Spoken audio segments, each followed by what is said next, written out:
tương lai, khi công nghệ ngày càng phát triển, những đội quân xông trận tham gia đấu trường của các nước có thể sẽ là những thiết bị không người lái. Do vậy, cuộc đua khí tài đang hướng tới những công nghệ tiêu diệt công suất mạnh, tiêu diệt các đội quân chỉ bằng một nút bấm. Theo thông tin mới nhất, Trung Quốc vừa hạ gục thành công một máy bay không người lái bằng vũ khí xung điện từ mới, có thể mang công suất gấp 4 lần đập Tam Hiệp. Một mặt tập trung phát triển khí tài và dang quân trên mặt trận biển, mặt khác Trung Quốc vẫn không quên những hoạt động thường lệ của mình. Lần áp sát thứ 10 của chiến cờ Trung Quốc vào vùng trời Đài Loan nhằm lặp lại thông điệp răn đe đã được ghi nhận.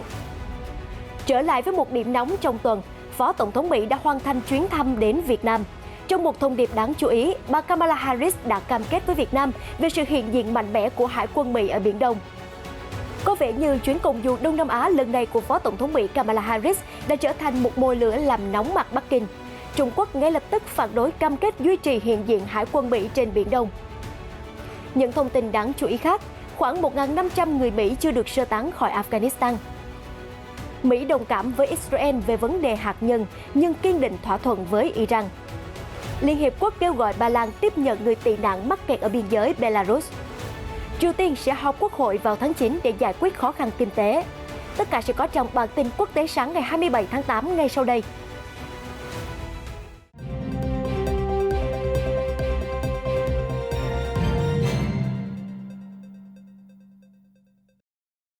Bên cạnh việc bày binh bố trận với hàng trăm cuộc tập trận lớn nhỏ trên biển để sẵn sàng cho bất kỳ cuộc tấn công tiềm tàng nào, một thông tin mới được tiết lộ vào ngày hôm qua 26 tháng 8 cho thấy Trung Quốc còn đang nỗ lực phát triển một loại vũ khí tối tân mới để hạ gục máy bay không người lái UAV chỉ bằng một nút bấm. Theo South China Morning Post, nỗ lực này là nhằm chạy đua với Mỹ vì cách đây 2 năm, Mỹ cũng đã hạ 50 máy bay không người lái chỉ bằng cách kích hoạt công tắc.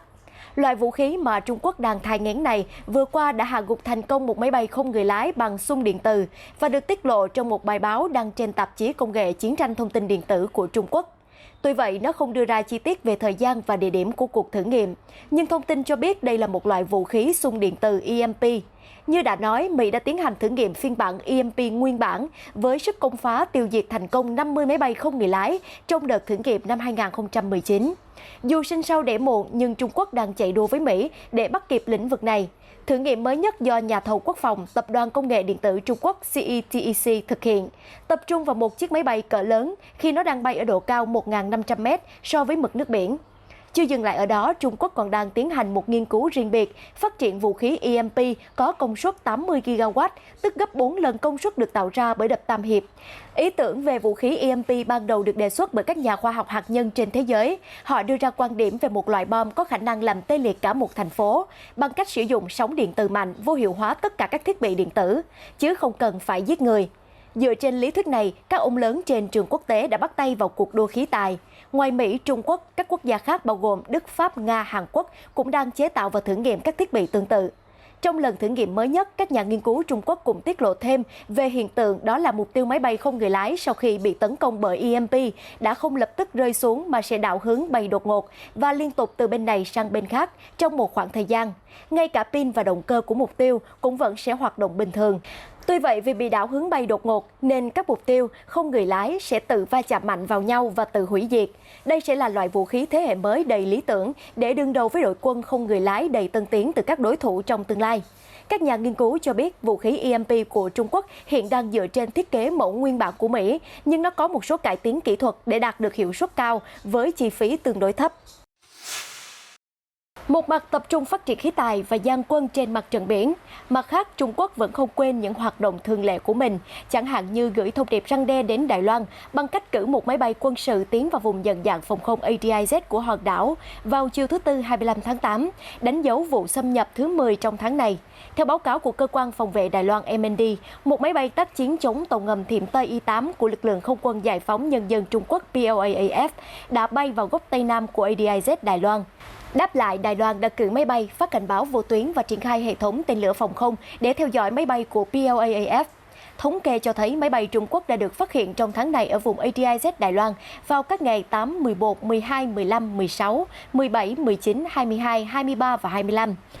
Điều đáng chú ý là nếu như trong tháng trước POA chỉ cử loại máy bay Y-8 phản lực cánh quạt có tốc độ bay chậm, thì trong tháng này đã chứng kiến những thông điệp răn đe cứng rắn hơn khi 11 chiến cơ đã ra quân vào ngày 17 tháng 8 áp sát Đài Loan, trong đó bao gồm cả 6 chiếc tiêm kích chiến đấu J-16 và 2 máy bay ném bom H-6K. Vào ngày 12 tháng 8, phi đội gồm 7 chiến cơ Trung Quốc cũng đã đồng loạt xuất kích áp sát vùng trời mà Đài Loan tuyên bố chủ quyền. Kể từ tháng 9 năm ngoái, Bắc Kinh đã tăng cường chiến thuật vùng xám bằng cách thường xuyên đưa máy bay vào ADIZ của Đài Loan, với hầu hết các lần xuất hiện đều diễn ra ở góc Tây Nam của khu vực này. So với các tháng trước, tháng 6 và tháng 7 có ít cuộc xâm nhập hơn vào ADIZ Đài Loan. Theo dữ liệu của MND, máy bay Trung Quốc đã bị theo dõi trong ADIZ của hòn đảo 14 lần vào tháng 7, 10 lần vào tháng 6, 18 lần vào tháng 5, 22 lần vào tháng 4, 18 lần vào tháng 3, 17 lần vào tháng 2 và 27 lần vào tháng 1. Trở lại với chuyến thăm của Phó Tổng thống Mỹ Kamala Harris đến Việt Nam trong những ngày qua, một điểm nổi bật trong các cam kết của Mỹ vào ngày làm việc chính thức đầu tiên 25 tháng 8 ở Việt Nam của bà Harris đó là các vấn đề về Biển Đông.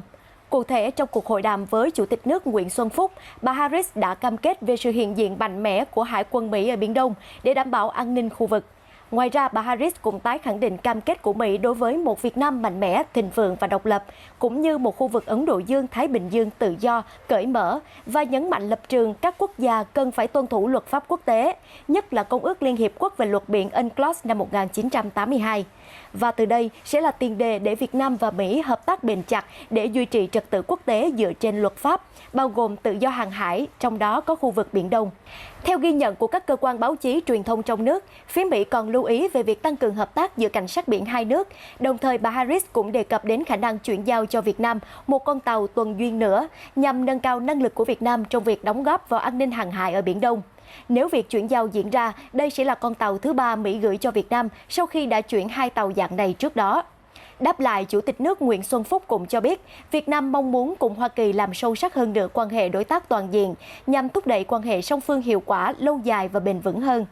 Bên cạnh các vấn đề an ninh quốc phòng, những điểm sáng tích cực khác trong chuyến công du của bà Harris đến Việt Nam có thể kể đến như Mỹ viện trợ thêm cho Việt Nam 1 triệu liều vaccine Pfizer, trong đó 500.000 liều đã về ngay trong tối ngày 25 tháng 8 và hơn 200.000 liều đã về đến Hà Nội vào sáng ngày 26 tháng 8. Đồng thời, bà Harris cũng sẽ dẫn đầu phái đoàn Mỹ cùng chính phủ Việt Nam chính thức ra mắt văn phòng khu vực Đông Nam Á của Trung tâm Phòng ngừa và Kiểm soát Bệnh tật Hoa Kỳ CDC tại Hà Nội.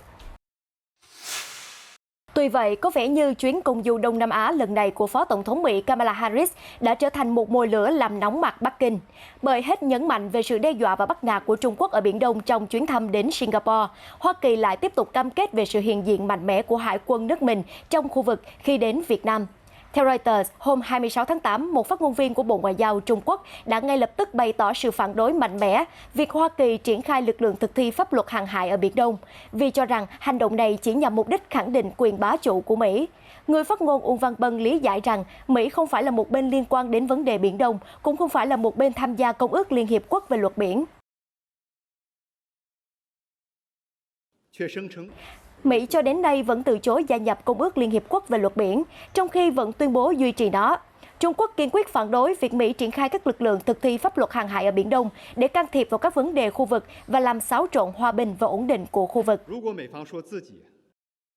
Được biết, trước chuyến thăm của Phó Tổng thống Harris đến Việt Nam, Thủ tướng Phạm Minh Chính đã gặp Đại sứ Trung Quốc tại Việt Nam Hùng Ba vào ngày 24 tháng 8. Trong cuộc gặp, phía Trung Quốc đã đề nghị cung cấp thêm cho Việt Nam 2 triệu liều vaccine, nâng số lượng vaccine viện trợ của Trung Quốc tại Việt Nam lên khoảng 3 triệu liều. Trong cuộc gặp, Thủ tướng Phạm Minh Chính cũng khẳng định Việt Nam kiên trì đường lối đối ngoại độc lập tự chủ, đa phương hóa, đa dạng hóa, tích cực chủ động hội nhập quốc tế và là thành viên có trách nhiệm với cộng đồng quốc tế. Việt Nam không liên minh liên kết với nước này để chống lại nước khác. Hôm 25 tháng 8, Ngoại trưởng Antony Blinken cho biết có thể chỉ còn khoảng 1.500 người Mỹ đang chờ sơ tán khỏi Afghanistan. Con số này cho thấy Hoa Kỳ hoàn toàn có thể hoàn thành sứ mệnh di tản công dân trước hạn chót 31 tháng 8. Trong tuyên bố của mình, ông Blinken lặp lại lời của Tổng thống Biden rằng sơ tán công dân Mỹ là ưu tiên hàng đầu của nước này. Đồng thời, Hoa Kỳ cũng cam kết giải cứu càng nhiều người Afghanistan đang gặp nguy hiểm càng tốt. Ngoại trưởng Mỹ cho biết, Bộ Ngoại giao ước tính có khoảng 6.000 người Mỹ muốn rời khỏi Afghanistan khi cuộc không vận được triển khai vào ngày 14 tháng 8. Đến nay, khoảng 4.500 công dân nước này đã được sơ tán. Khoảng 500 người Mỹ còn sót lại đã được hướng dẫn về thời gian và cách di chuyển đến sân bay Kabul để lên chuyến bay sơ tán. Ngoài ra, giới chức đang liên hệ khoảng 1.000 người để xác định xem liệu họ có muốn rời đi hay không. Ông Blinken cũng cho biết một vài người trong số này có thể đã rời khỏi Afghanistan, một số có thể muốn ở lại và một số có thể không thực sự là công dân Mỹ. Vì Ngoại trưởng nhấn mạnh rằng Hoa Kỳ và các nước khác vẫn sẽ tiếp tục hỗ trợ người Afghanistan và những người Mỹ muốn rời khỏi Afghanistan sau ngày 31 tháng 8, thời hạn mà Tổng thống Biden lên kế hoạch kết thúc cuộc di tản và vai trò quân sự kéo dài 2 thập kỷ ở quốc gia Nam Á. Trước đó, ông Biden đã cảnh báo về các mối đe dọa an ninh đối với các lực lượng Hoa Kỳ do một nhánh nhóm khủng bố nhà nước Hồi giáo gây ra. Trong khi đó, giới chức phương Tây đặc biệt lo ngại rằng những phần tử cực đoan này có thể lẫn vào đám đông ở sân bay Kabul. Đại sứ quán Hoa Kỳ đã được sơ tán an toàn và nhân viên ngoại giao đang điều hành từ sân bay Kabul. Những người cuối cùng sẽ rời đi trước ngày 31 tháng 8. Trong tuần này, ông Biden cũng đã yêu cầu đội an ninh quốc gia chuẩn bị các phương án dự phòng trong trường hợp ông quyết định gia hạn thời hạn lui binh. Trong khi đó, Taliban đã tuyên bố sẽ không chấp nhận bất kỳ sự gia hạn nào sau ngày 31 tháng 8. Tuy nhiên, lực lượng này vẫn cho phép những ai có giấy tờ hợp pháp có thể bay khỏi Afghanistan bằng các chuyến bay thương mại. Trong khi đó, hôm 25 tháng 8, Ngoại trưởng Mexico Marcelo Ebrard cho biết chính phủ nước này cũng đang nỗ lực xây dựng một chương trình nhân đạo để giúp những người tị nạn Afghanistan sớm tái định cư. Mexico vốn có truyền thống giúp đỡ người tị nạn, do đó chúng tôi không thể làm ngơ trước cuộc khủng hoảng ở Afghanistan. Dự kiến chúng tôi sẽ cung cấp các thị thực nhân đạo cho người dân ở quốc gia Nam Á này, ông Ebrard nói. Sáng 25 tháng 8, vị ngoại trưởng đã có mặt rất sớm ở sân bay quốc tế thành phố Mexico vào thời điểm chuyến bay kéo dài 20 giờ của không quân Qatar chở theo khoảng 130 người Afghanistan hạ cánh. Đa số họ là nhân viên truyền thông đã nộp đơn xin thị thực nhân đạo cho bản thân và gia đình. Ông Ebrard cho rằng những người này đại diện cho tự do báo chí và tự do thông tin. Trước đó một ngày, Mexico cũng đã tiếp nhận một nhóm nữ sinh trong nỗ lực hỗ trợ phụ nữ và trẻ em gái thoát khỏi ách cai trị hà khắc của Taliban.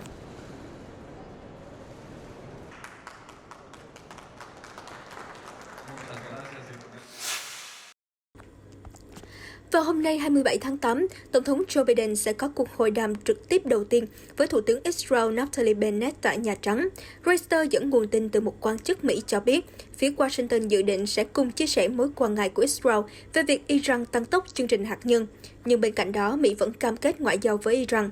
Được biết, thời gian qua, các báo cáo cho thấy Iran có các máy ly tâm và kho dự trữ uranium tiên tiến, cũng như công nghệ để tạo ra khả năng đột phá hạt nhân lên cấp vũ khí chỉ còn tính bằng tháng. Do vậy, Mỹ và Iran sẽ phải thảo luận về những điều cần làm liên quan đến nỗi lo đó. Thế nhưng sẽ không vì vậy mà Tổng thống Joe Biden chấp thuận những yêu cầu từ phía Thủ tướng Bennett để ngừng nỗ lực khôi phục thỏa thuận hạt nhân năm 2015 với Iran. Được biết, chính quyền Israel đã nhiều lần lên tiếng kêu gọi Mỹ ngừng quay lại thỏa thuận hạt nhân với Iran vì cho rằng đó là một sai lầm. Vào năm 2018, khi cựu Tổng thống Mỹ Donald Trump đơn phương rút khỏi thỏa thuận, cựu Thủ tướng Israel Benjamin Netanyahu khi đó đã vô cùng hoan nghênh. Ông Netanyahu cũng ca ngợi các biện pháp trừng phạt hà khắc mà ông Trump áp đặt chống Tehran. Theo Reuters, bất chấp những khác biệt, các quan chức Mỹ và Israel đều bày tỏ hy vọng cuộc gặp ở Nhà Trắng sẽ tạo ra một giai điệu tích cực giữa chính quyền Tổng thống Biden và chính quyền mới của Thủ tướng Bennett, người vừa nhậm chức vào tháng 6. Kết thúc 12 năm cầm quyền của cựu Thủ tướng Israel Benjamin Netanyahu, chuyến thăm của Thủ tướng Bennett mang lại cho Washington cơ hội thực hiện tiếp những chính sách kinh tế như thường lệ với đồng minh Trung Đông thân cận nhất, giữa lúc Mỹ đang phải đối mặt với tình hình hỗn loạn ở Afghanistan, cuộc khủng hoảng chính sách đối ngoại lớn nhất của chính quyền Tổng thống Biden kể từ khi lên nắm quyền. Về phía Iran, trong một báo cáo được Reuters công bố vào tuần trước, Cơ quan Năng lượng Nguyên tử Quốc tế IAEA cho biết Iran đã đẩy nhanh quá trình làm giàu uranium lên gần cấp độ vũ khí, mặc dù Iran luôn phủ nhận việc tìm kiếm vũ khí hạt nhân. Trong khi Washington duy trì quan hệ tốt đẹp với quốc gia Trung Đông, thì Bắc Kinh lại đang gia tăng sự hiện diện ở khu vực châu Phi. Hôm 25 tháng 8, Ngoại trưởng Trung Quốc Vương Nghị đã có cuộc điện đàm với người đồng cấp Ethiopia Demet Mekonnen. Ông Vương cho biết nước này sẵn sàng tăng cường hợp tác với Ethiopia trên nhiều lĩnh vực và rất hy vọng diễn đàn hợp tác Trung Quốc châu Phi FOCAC sắp tới sẽ tạo động lực mới cho quan hệ hợp tác giữa Trung Quốc với Ethiopia cũng như các quốc gia khác trong khu vực. Ông nói thêm, Trung Quốc và Ethiopia là đối tác hợp tác chiến lược toàn diện của nhau và quan hệ song phương ngày càng bền chặt hơn theo thời gian.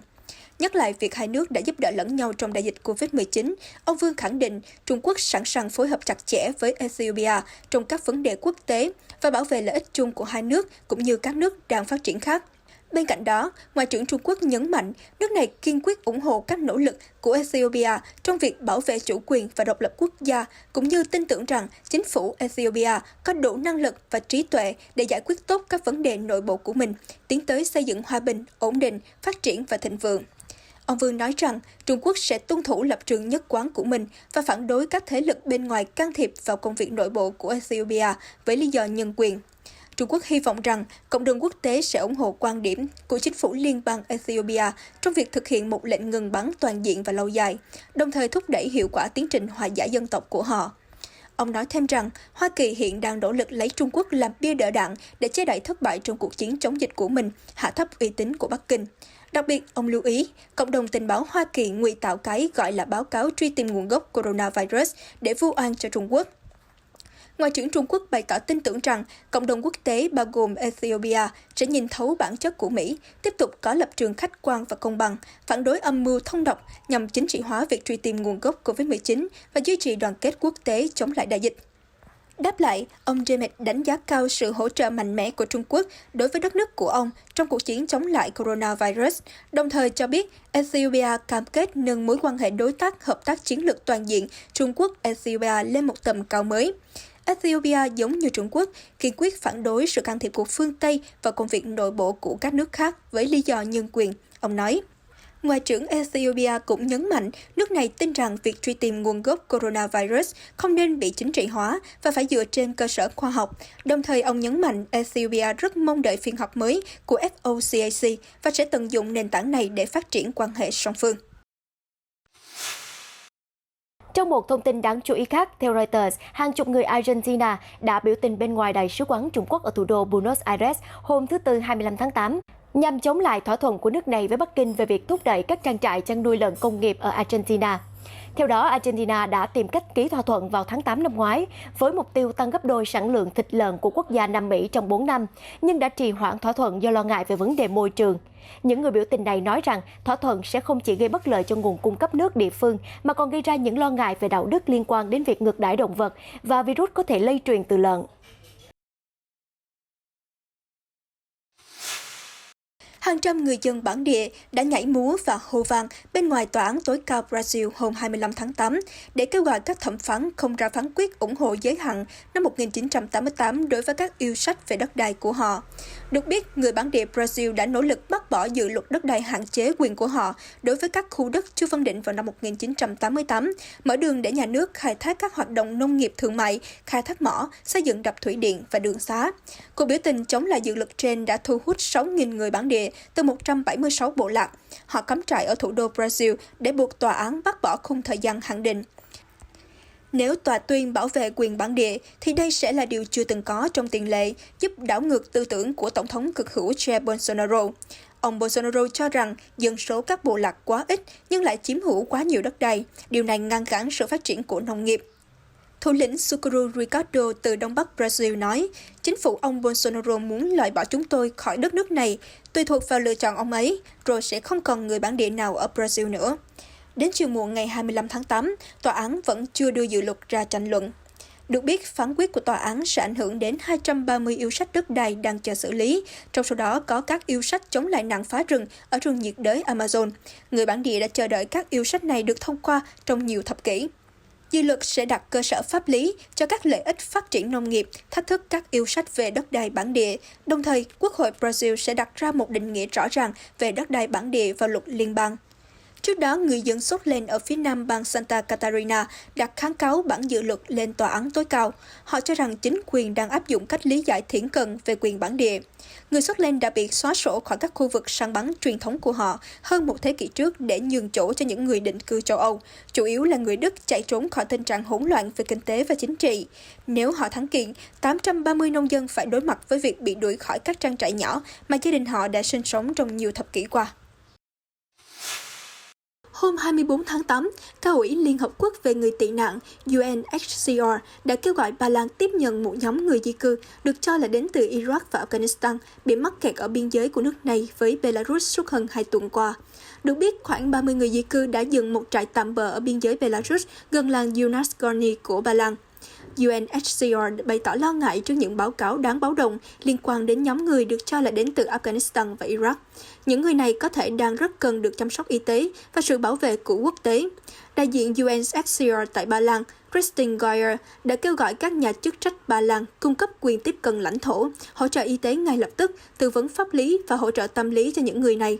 Khẳng định sẽ không tiếp nhận những người di cư, Thủ tướng Ba Lan Mateusz Morawiecki cho rằng trách nhiệm thuộc về Tổng thống Alexander Lukashenko vì những người tị nạn đang ở phía biên giới Belarus. Trong những tháng gần đây, hàng nghìn người di cư chủ yếu từ Trung Đông đã vượt biên giới từ Belarus sang các nước phía đông EU như Latvia, Litva và Ba Lan. Giới chức Brussels đã cáo buộc chính phủ Minsk cố tình thúc đẩy dòng người di cư này để trả đũa các lệnh trừng phạt của EU. Tuy nhiên, chính quyền Belarus đã phủ nhận điều này. Trong lúc đó, tại Triều Tiên, hãng thông tấn Trung ương Triều Tiên KCNA đưa tin, nước này sẽ tiến hành phiên họp Hội đồng Nhân dân tối cao Quốc hội Triều Tiên tại Bình Nhưỡng vào ngày 28 tháng 9 để thảo luận về chính sách kinh tế và các vấn đề khác, trong bối cảnh nước này đang phải đối mặt với các cuộc khủng hoảng kinh tế. Trước đó, vào ngày 24 tháng 8, Ủy ban Thường vụ Hội đồng Nhân dân tối cao Triều Tiên SPA đã nhóm họp tại Bình Nhưỡng và quyết định tổ chức phiên họp SPA vào ngày 28 tháng 9. Chương trình nghị sự sẽ xoay quanh việc sửa đổi và bổ sung kế hoạch kinh tế quốc gia, cũng như các luật liên quan đến phát triển thành phố và đất nước, giáo dục và tái chế. Ngân hàng Trung ương Hàn Quốc ước tính rằng nền kinh tế của Triều Tiên đang đối mặt với sự suy giảm mạnh nhất trong vòng 23 năm qua, bắt đầu từ năm 2020, khi Triều Tiên phải hứng chịu các lệnh trừng phạt liên tục của Liên Hiệp Quốc, những ảnh hưởng tiêu cực từ đại dịch COVID-19 và thời tiết xấu. Vào tháng 6, lãnh đạo Triều Tiên Kim Jong-un cũng đã xác nhận đất nước phải đối mặt với tình hình lương thực thiếu thốn, hậu quả từ đại dịch và các cơn bão năm ngoái. Vào mùa hè này, Triều Tiên đã chứng kiến một đợt bão gây thiệt hại khác, làm dấy lên lo ngại rằng vụ thu hoạch sắp tới có thể tiếp tục bị ảnh hưởng.